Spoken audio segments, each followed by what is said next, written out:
Welcome back to the Jank Factory, everyone. We've got some more spoilers today from Theros Beyond Death. Before I get into it, please like, share, comment, subscribe. If you're going to pre-order anything or get anything from tcgplayer.com, please use my affiliate link at the top of my description. Last time we left off with Haktos the Unscarred. I can't seem to open him up right now, but the next new card is Altar of the Pantheon. It's a 3-mana artifact. Your devotion to each color and each combination of colors is increased by 1. You may tap it, add 1 mana of any color, and if you control a god, demigod, or legendary enchantment, you gain 1 life.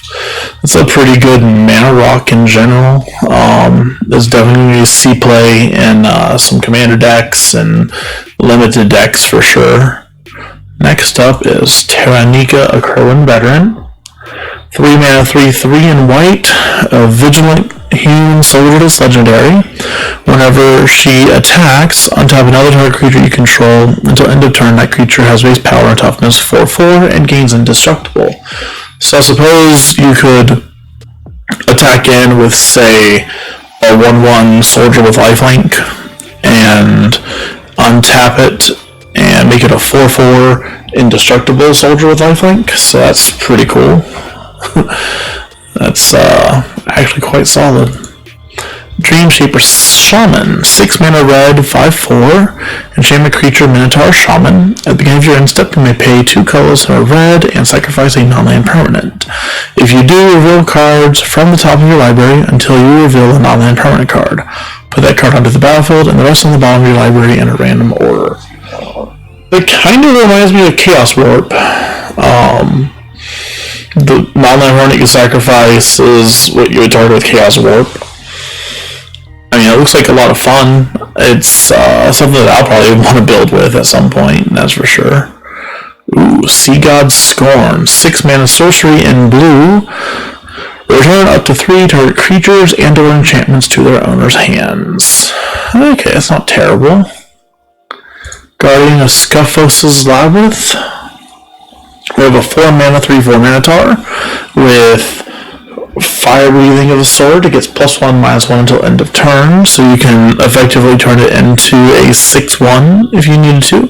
Whenever another creature becomes the target of a land you control named Scuffos' Labyrinth, you may have this creature fight that creature. Okay, I guess we'll find out what Scuffos' Labyrinth is eventually.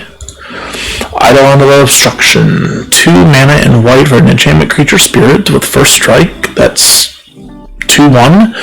Loyalty abilities of planeswalkers your opponent's control cost 1 more to activate. That's a new thing. I haven't seen Commander, or not really Commander, but like mana taxes on planeswalker abilities before. That's actually really cool. I think that'll fit really nicely into a black and white Death and Taxes deck or a black and white lockdown deck.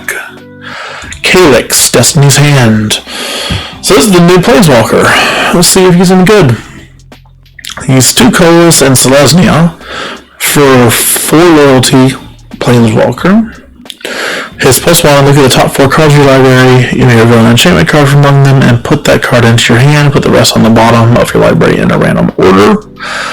-3, exile target creature or enchantment you don't control until target enchantment you control leaves the battlefield. And -7, return all enchantment cards from your graveyard to the battlefield.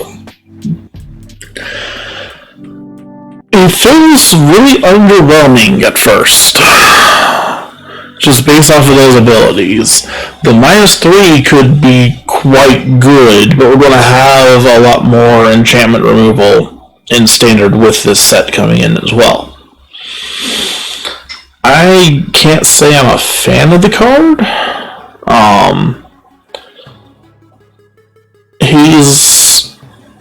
I've never been a big Enchantress style player to begin with, so I just don't know. It's odd.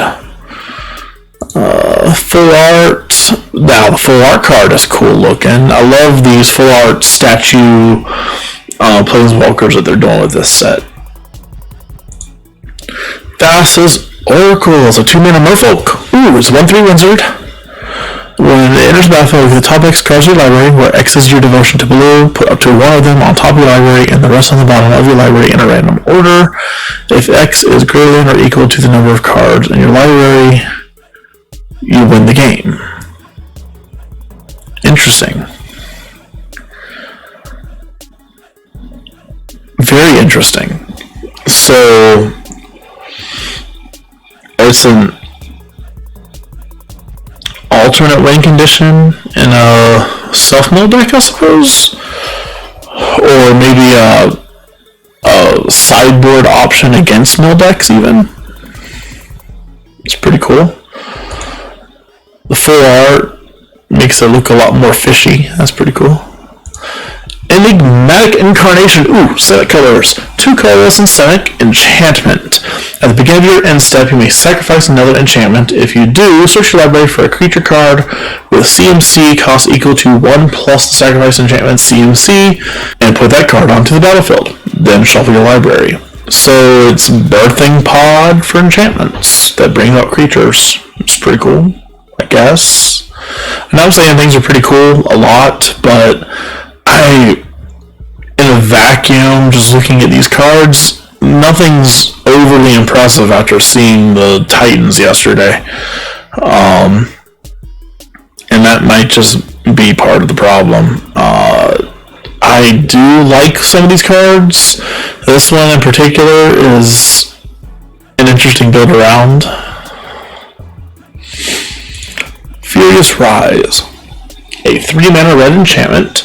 At the beginning of your end step, if you control a creature with power 4 or greater, exile the top card of your library. You may play that card until you exile another card with Furious Rise. Okay, so it's just kind of an enabler to help red play extra cards. We've got plenty of things that let red do that right now, but 3 mana is a lot cheaper than 4. Weaver of Destiny.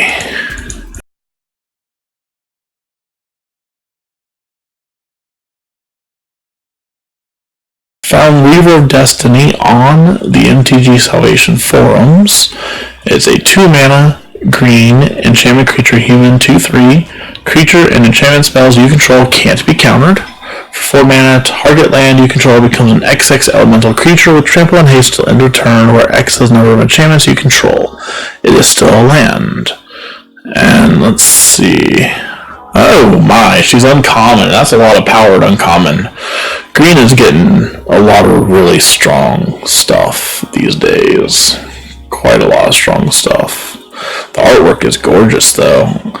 I like that whole lattice of destiny or fate that she has, that she's kind of tossing off. Huh.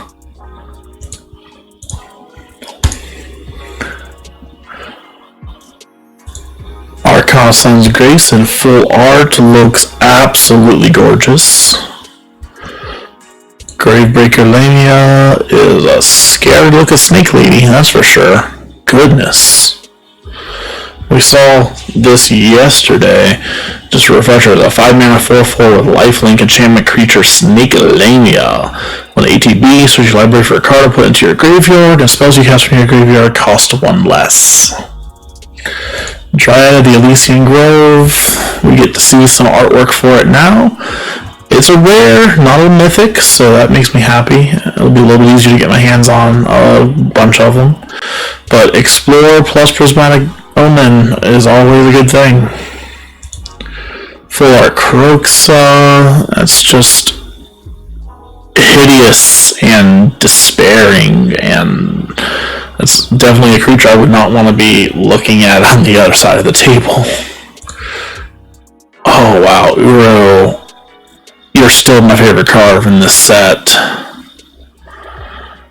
3 life and draw a card and put a land onto the battlefield from your hand. Oh, man, I love it. Absolutely love it. Well, let's give it a refresh and see if there's anything new spoiled besides this beautiful full art Uro.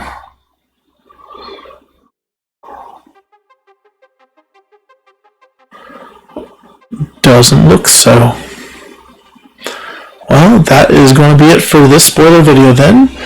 I appreciate you guys stopping by and checking it out. This is Logrith signing off, and happy magicking.